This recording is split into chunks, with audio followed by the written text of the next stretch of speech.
Hello നമസ്കാരമുണ്ട്. Welcome to agile Malayali.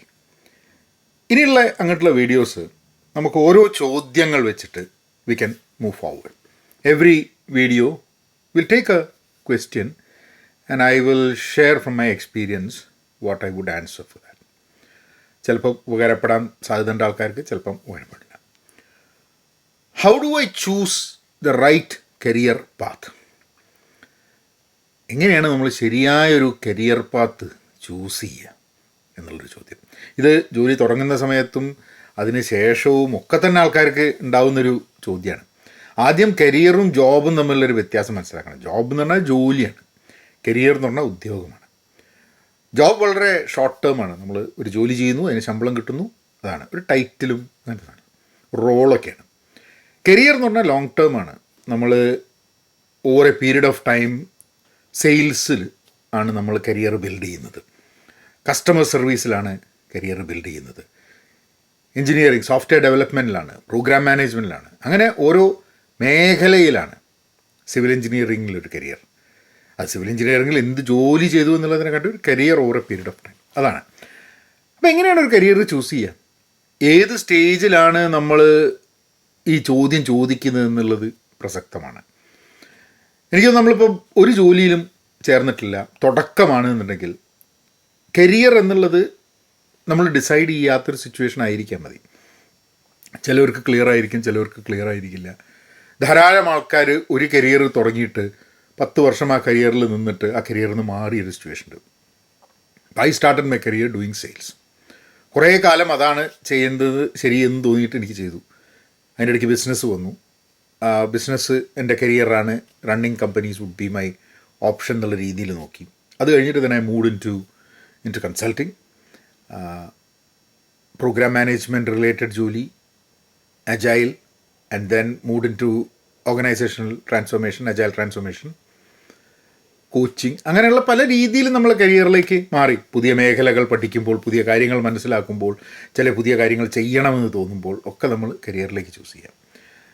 എനിക്ക് നമ്മൾ സ്കിൽസ് മനസ്സിലാക്കേണ്ടത്, സ്കിൽസും ആസ്പിറേഷൻസും വളരെ ഇമ്പോർട്ടൻ്റ് ആണ്.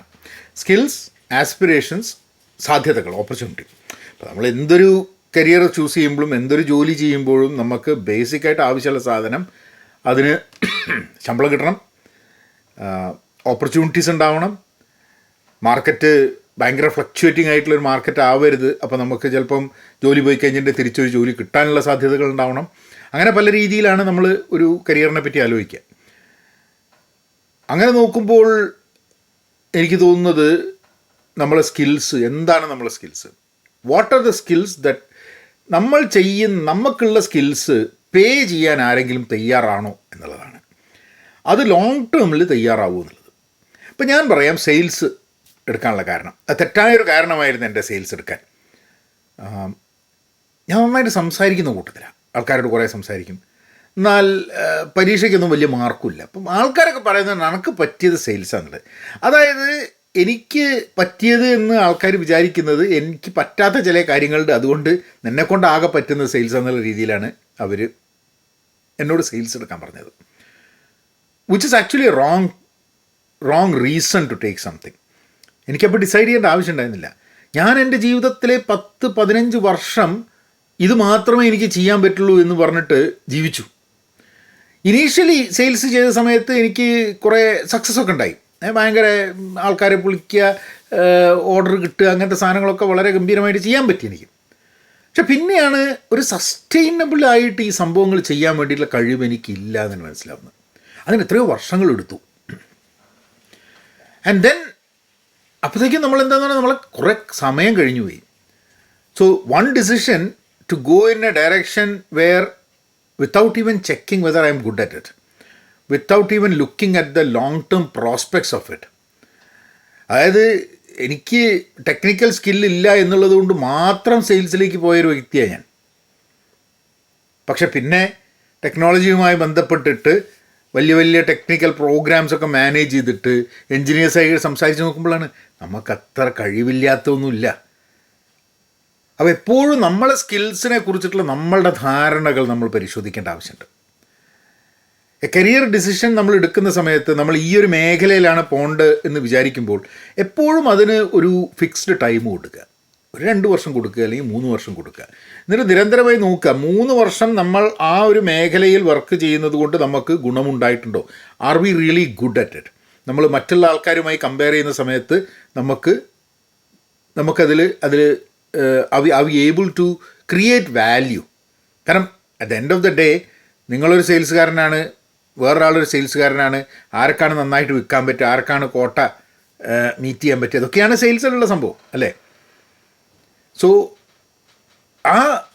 any career that you choose, make sure that you have these quarterly checks, annual checks. ഒരു സാധനം വർക്ക് ചെയ്യുന്നില്ല എന്ന് പറഞ്ഞു കഴിഞ്ഞാൽ അത് മാറാൻ വേണ്ടി പിവറ്റ് എന്നുള്ളൊരു വാക്കുണ്ട്. പിവറ്റ് ചെയ്യാൻ വേണ്ടി തയ്യാറാവുന്നതാണ്. ഞാൻ ആ 15 വർഷത്തിൽ വേണമെങ്കിൽ എനിക്ക് പിവറ്റ് ചെയ്യാമായിരുന്നു, പക്ഷെ ഞാൻ പിവറ്റ് ചെയ്തില്ല. കാരണം ഒരു ഇനേഴ്ഷ്യയാണ്. ഇത് മാത്രമേ നമ്മളെക്കൊണ്ട് പറ്റുള്ളൂ എന്നുള്ളൊരു ധാരണയാണ്.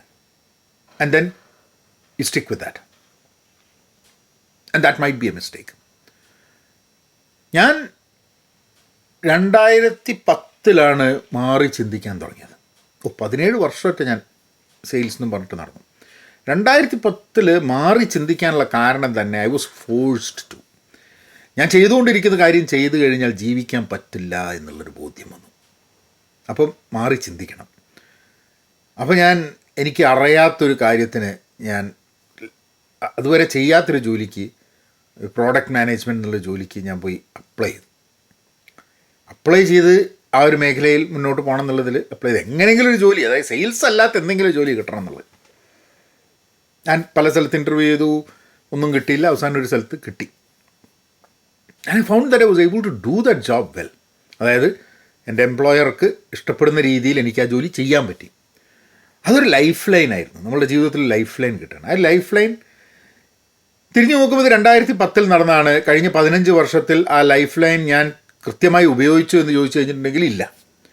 പക്ഷേ ഐ വാസ് ഏബിൾ ടു ആ ലൈഫ് ലൈൻ വെച്ചിട്ട് ജീവിതം മുന്നോട്ട് നീക്കാനും കടം മാറാനും അങ്ങനത്തെ കാര്യങ്ങൾക്കൊക്കെ വേണ്ടിയിട്ടുള്ളൊരു സഹായം എനിക്ക് കിട്ടി.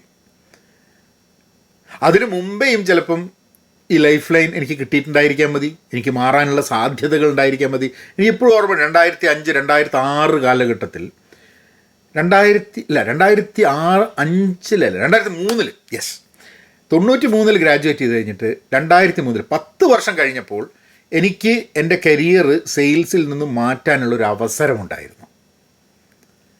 പക്ഷെ ഞാൻ എടുത്തില്ലത്. I did not, because I still was not sure whether I can take that up. അങ്ങനെ ചേഞ്ച് എനിക്ക് പറ്റുമോ എന്നുള്ളത് എനിക്ക് ഉറപ്പുണ്ടായിരുന്നില്ല. ഞാൻ എടുത്തില്ല. പിന്നെ ഒരു 7 വർഷം I continued doing the same thing with no result. Survive ചെയ്ത് പോയി. 2010 എത്തിയപ്പം it was a rock bottom. There was no escape. അപ്പം ഫോഴ്സിബിളായിട്ട് നമ്മൾ മാറി ചിന്തിക്കാൻ വേണ്ടി ശ്രമിച്ചു എന്നുള്ളതാണ്. And that is very important. നമ്മുടെ ജീവിതത്തിലൊക്കെ പല സമയത്ത് ചില സാധ്യതകൾ നമ്മുടെ മുമ്പിൽ വരും. പക്ഷെ അപ്പോഴത്തെ സാഹചര്യം അനുസരിച്ച് നമ്മൾ ആ സാധ്യതകളെ ക്യാപിറ്റലൈസ് ചെയ്യില്ല. എനിക്ക് ഭാഗ്യത്തിന് 7 വർഷം കഴിഞ്ഞപ്പോൾ ആ ഒരു സാധ്യത വീണ്ടും വന്നു എന്നുള്ളതാണ്. ഫോഴ്സ്ഡ് ആണെന്നുണ്ടെങ്കിലും വന്നു. അത് അവസാനത്തെ ഒരു കച്ചിത്തുരുമ്പ് എന്നുള്ള രീതിയിൽ പിടിച്ച് അതിൻ്റെ മുകളിലാണ് രക്ഷപ്പെട്ടത്. അല്ലെങ്കിൽ വലിയ അവതാളത്തിലായി പോകുമായിരുന്നു എന്നുള്ളതാണ് എനിക്ക് തോന്നുന്നത്. 2010 if I had not taken that decision, it would have really impacted my life for the negative. അത് ഞാനത് നിങ്ങളോട് പറയാൻ കാരണം എന്താണെന്ന് പറഞ്ഞു കഴിഞ്ഞിട്ടുണ്ടെങ്കിൽ, നമ്മളുടെയൊക്കെ ജീവിതത്തിൽ നമ്മളൊക്കെ പോകാൻ ചിലപ്പം സാധ്യതയുള്ള ചില സിറ്റുവേഷനാണ്. ഇനിയും എൻ്റെ ജീവിതത്തിൽ അങ്ങനത്തെ സിറ്റുവേഷൻ ഉണ്ടാവില്ല എന്ന് ഞാൻ പറയുന്നില്ല, ഉണ്ടാവാം. പക്ഷേ ആ സമയത്ത് പിവറ്റ് ചെയ്യാനും മാറാനും, നമ്മൾ ചെയ്തിട്ടില്ലാത്ത സാധനങ്ങൾ പോലും ചെയ്ത് ഒരു പുതിയ വഴി തെളിക്കാനൊക്കെ ശ്രമിക്കണം എന്നുള്ളതാണ്. So what is the right career path എന്ന് ചോദിച്ചു കഴിഞ്ഞിട്ടുണ്ടെങ്കിൽ, it is based on our skills, based on what we think we can do and based on the actual need. കുറേ കരിയർ പാത്ത്സ് ചുറ്റുമുണ്ട്. ചില കാര്യങ്ങൾ മാത്രം, അതായത് ഇപ്പോൾ ഡോക്ടർ ആവുക എന്ന് പറഞ്ഞു കഴിഞ്ഞിട്ടുണ്ടെങ്കിൽ എല്ലാവർക്കും പറ്റുന്നൊരു സാധനമല്ല. അത് പഠിച്ചിട്ട് മാത്രമേ പോകാൻ പറ്റുള്ളൂ. അങ്ങനെ റെഗുലേറ്റഡ് ആയിട്ടുള്ള ചില ഇൻഡസ്ട്രീസ് ഉണ്ട്. അതിന് വിദ്യാഭ്യാസം വളരെ ആവശ്യമായിട്ടുള്ള സാധനമാണ്. കാരണം യു കനോട്ട് കണ്ടിന്യൂസ് ആയിട്ട് ഇത് പഠിക്കുകയും ഇത്രയും കാലം പഠിച്ച് സർട്ടിഫിക്കേഷനൊക്കെ ഉണ്ടെങ്കിൽ മാത്രമേ ചെയ്യാൻ പറ്റുള്ളൂ. മറ്റ് കുറേ ജോലികൾ നിങ്ങൾക്ക് ഡിഗ്രി ഇല്ലെങ്കിലും നിങ്ങൾക്ക് ആ മേഖലകളിലേക്ക് കിടക്കാം. ഒരു റിയൽ എസ്റ്റേറ്റ് ഏജൻറ്റ് ആവാൻ വേണ്ടിയിട്ട്, ഒരു കൺസ്ട്രക്ഷൻ കമ്പനി റൺ ചെയ്യാൻ വേണ്ടിയിട്ട് എത്രയോ ആൾക്കാരുണ്ട്. കൺസ്ട്രക്ഷൻ കമ്പനി റൺ ചെയ്യുന്നവർ സിവിൽ എഞ്ചിനീയേഴ്സ് ഒന്നുമല്ല. സോഫ്റ്റ്വെയർ ഫീൽഡിലുള്ള ധാരാളം ആൾക്കാർ സിവിലും മെക്കാനിക്കലും കഴിഞ്ഞ ആൾക്കാരാണ്. അപ്പോൾ ഇന്നത്തെ ധാരാളം സാധ്യതകൾ നമുക്ക് ആർക്കും പറ്റുന്നതാണ്. Clinical related, surgery related, pharmaceutical related, അങ്ങനത്തെ സംഭവങ്ങളിലൊക്കെ ഒരു ചില വാലിഡേഷൻസും ചില ക്രെഡൻഷ്യൽസും ചില സർട്ടിഫിക്കേഷൻസും കാര്യങ്ങളൊക്കെ ആവശ്യമുണ്ട്. അല്ലാതെ കുറേ മേഖലകളിൽ നമുക്ക് പയറ്റാൻ പറ്റും. സോഫ്റ്റ്വെയർ പഠിച്ചിട്ട് സോഫ്റ്റ്വെയറിലേക്ക് കിടക്കാൻ ആർക്കെങ്കിലും പറ്റും. ഇപ്പം എൻ്റെ ഒരു സുഹൃത്തുണ്ട്, 50 വയസ്സായി, 50-51 വയസ്സായി. അദ്ദേഹം ജീവിതത്തിൽ മുഴുവൻ കാലവും he has worked in financial industry, hotel management, ഇതൊക്കെയാണ് ചെയ്തത്. അത് കഴിഞ്ഞ് കോവിഡിൻ്റെ സമയത്ത് ഇയാളുടെ ആ ഒരു ഫൈനാൻഷ്യൽ ബിസിനസ് എന്തോ കുറച്ച് ഇതുണ്ടായി. അങ്ങനെ ഇയാൾ നെറ്റ്വർക്ക് സെക്യൂരിറ്റി പഠിക്കാൻ പോയി.